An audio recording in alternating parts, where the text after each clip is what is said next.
The people of the United States chose Joe Biden to be the 46th president of the country. However, it seems Vice President Kamala Harris and House Speaker Nancy Pelosi are running the show within the Biden administration as well as the Democratic Party. Hi and welcome to TFI Global, the foreign affairs and geopolitical analysis arm of the TFI Media Group. I am your host Ajit Datta, and in this video we shall discuss how Kamala Harris and Pelosi are calling the shots while Joe Biden stays holed up in the Oval Office.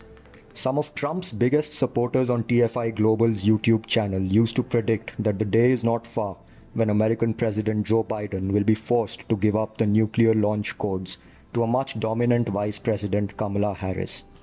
However, even in our wildest imaginations, we could not have perceived those prophetic yet doomsday words to come to life, and that too so soon.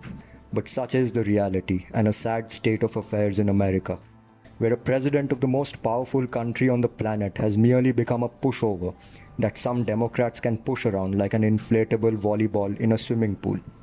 According to a New York Post report, 31 Democrats led by Representatives Jimmy Panetta and Ted Lear wrote a letter to Joe Biden asking him to renounce his sole authority on the nuclear launch codes of the country.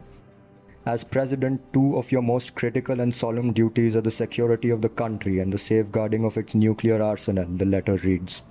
While the letter starts cautiously by giving respect to Biden's authority, it soon brings him down as it states that he cannot be trusted with the code duties. However, vesting one person with this authority entails real risks, wrote Panetta and Lear in the letter to Biden. Panetta and Lear's fear that one person cannot be entrusted with the launch codes automatically translates into Sleepy Joe cannot be trusted with those codes. It is important to note that Panetta is the son of Leon Panetta, who served as Defense Secretary and CIA Director under President Obama, and was the Chief of Staff to President Clinton. Thus, the demands come from the biggies of the Democrats, and it will not be easily quashed or swept under the rug. Fearing that the septuagenarian Biden, who has been sleeping at the wheel for the last 1 month since the inauguration, will take some irrational calls, the Democrats are pushing their narrative of sharing the codes. And just to refresh the memories of the viewers a bit, these are the same Democrats who ran an extensive, full-blown smear campaign for 4 years, insinuating that former President Trump was a great threat to the security of the USA as he had the nuclear codes. While the Democrats being concerned for the security of the country is a noble pursuit, the truth is far from it, as they intend to push for the rule of Kamala Harris. You see, giving up launch codes will send a signal that a weak president who cannot be trusted is in the White House. In such a scenario, who is the automatic next choice? Kamala Harris.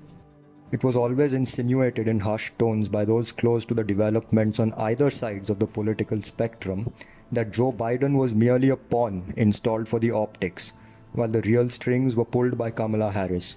1 month in, and it seems like the prophecy has already started coming true. As reported by TFI, when US President Joe Biden was taking a break at Camp David to play video games with his grandchildren, his VP, Kamala Harris, phoned France's president to address bilateral relations. Although it is very common for vice presidents to engage in calls made by US presidents to other world leaders, it is rare for them to make calls on their own. This is at least the second time that Harris has done so. On February 1st, she broke the protocol again and phoned Canadian Prime Minister Justin Trudeau to recall her high school years in Montreal and also to discuss diversity, COVID-19, climate change and other issues.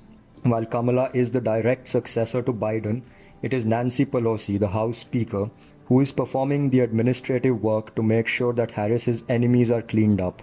It was Pelosi who engineered both impeachments of Trump and led the crusade against him during the peak of the COVID-19 pandemic. Even after Trump was acquitted in the Senate trial of insurrection, Pelosi is making sure that Trump cannot stage a comeback.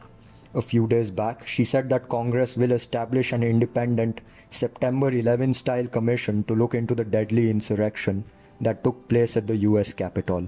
These suicidal proposals, if enacted by the liberal regime of Biden, would surely send a woeful message to allies of America across the planet. Moreover, the likes of China, Iran, North Korea, and other nuclear-armed enemies would be salivating at the prospect of America stripping away the principal power of its president. And that is not the world one would have dreamt of seeing some 6 months back. Dystopia, you say? We are already living in it. God bless America and all of its allies.